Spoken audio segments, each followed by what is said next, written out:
Hello and welcome back to our channel. So today in this video we will be discussing about how to log in TokenPocket app. So without wasting much of our time, let's get straight into the video. So first of all, to get logged in into your account, all you need to do is simply tap open your TokenPocket app, and once you open it, you will end up in this page where you need to only tap on the I have an account import wallet option.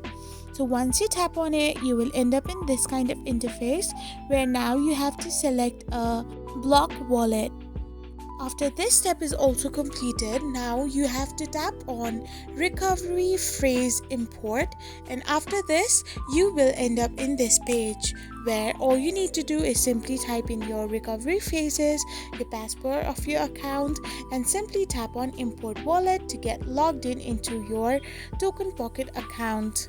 So I hope you found this video helpful. So don't forget to hit that subscribe button and do give us a thumbs up. We will be back again with these informative videos. Thank you for watching.